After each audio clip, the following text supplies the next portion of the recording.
Rumours have abounded in a corner of France since the late summer of 1944 of something ominous lurking in a river. It is said that beneath the waters of the Seine, near the city of Rouen, there lurks a tiger tank left over from the disastrous German retreat following the Battle of Normandy. There are only 7 intact Tiger I tanks left in existence today.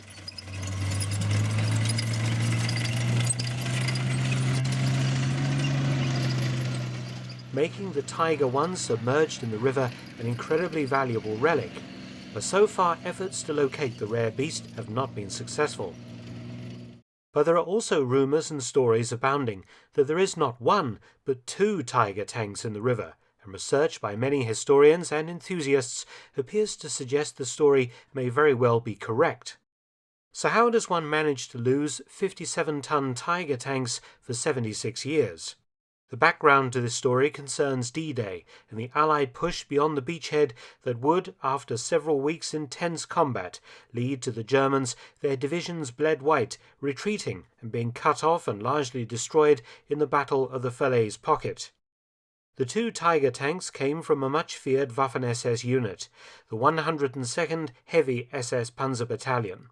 Created in July 1943 as part of a series of such heavy tank units in the Waffen-SS and the Army, it was equipped with Tiger Is. Stationed in the Netherlands on D-Day, the 102nd was hastily transferred to south of Calais, as Hitler still believed that the main Allied landings would occur in the Pas-de-Calais region, Normandy being seen as a feint. On the 15th of June, the 102nd moved to Paris, and on the 1st of July drove to Normandy, being assembled for action on the 4th of July. By now, it was clear to everyone that Normandy was indeed the main landing. For most of the next 3 weeks, the 102nd saw intense combat against British and Canadian forces in battles around the city of Caen, and between the 10th of July and the 20th of August 1944, the Tigers destroyed 227 Allied tanks, 28 anti-tank guns, 19 half-tracks, 4 Bren gun carriers, and 35 trucks, in the process losing many of its Tigers. During the retreat to the Seine River, the 102nd's remaining Tigers were abandoned near Elbeuf or lost in the river attempting to cross. The question is how to pinpoint where the 102nd lost tanks in the Seine. The first is noted as lost in the river on the 25th of August 1944, a command Tiger of the 1st Company, variously said to have attempted to cross using deep wading equipment or on a barge. The location given, Elbeuf, sits at a bend in the river south of Rouen. The SS noted that one of the 102nd's Tigers was blown up and abandoned at Elbeuf before the other was lost in the river. When the Allies occupied the area, naval and army engineers immediately began clearing the Seine of mines, sunken cranes, ships, barges, and tugs, as well as repairing the infrastructure on the quays. The Seine at Elbeuf is around 5 meters deep, and the Tiger would have posed a significant hazard for navigation. According to a forum discussion of this subject, linked below, 25 years ago a French collector had received parts from a Tiger I from the Seine near Elbeuf for part of his private collection.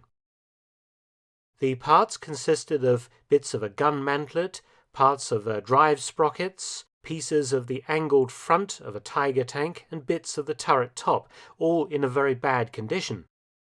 The collector was told that the Tiger was blown up on the riverbed to prevent it becoming a navigational hazard, perhaps by the US Navy or Army.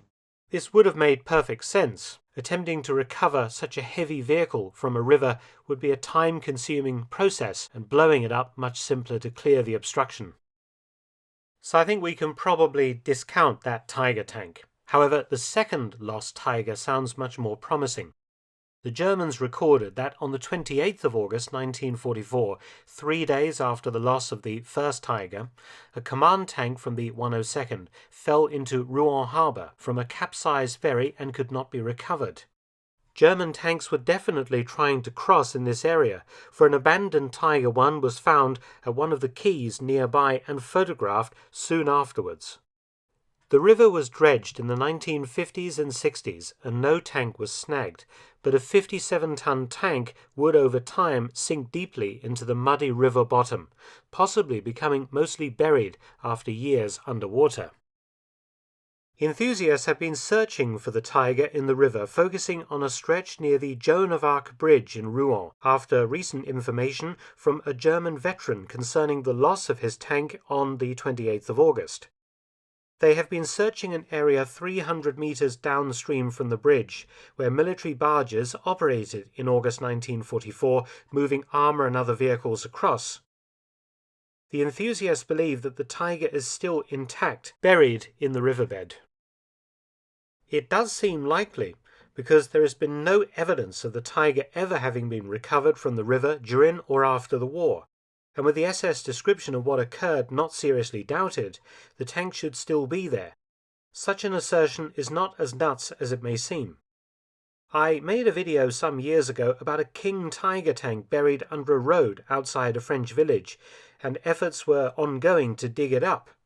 Who knows how many other World War II tanks are in rivers or buried, just waiting to be discovered and recovered. Another example is a Panther tank that was recovered from a bog in Ukraine some years ago and is on display today at the Technik Museum Sinsheim in Germany. And still they keep coming. Another buried Panther tank emerged from Poland in 2016. Any efforts to raise the tiger at Rouen poses serious challenges, not least financial, and such complications may mean that we will never see this tiger actually raised. The Sinsheim Panther was in relatively good condition because it had been preserved in a Ukrainian bog, whereas any tiger in the river at Rouen may by now have been reduced to nothing but a pile of rusted junk. But never say never. If you'd like to see photos of the search for the tiger at Rouen, please check out the link below. If you can't find a real tiger tank, you can at least build a replica, as these Russians have.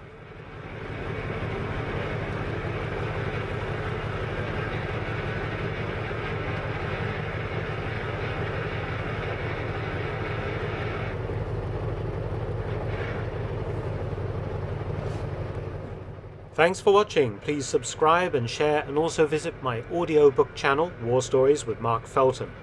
You can also help to support both of my channels at PayPal and Patreon, details in the description box below.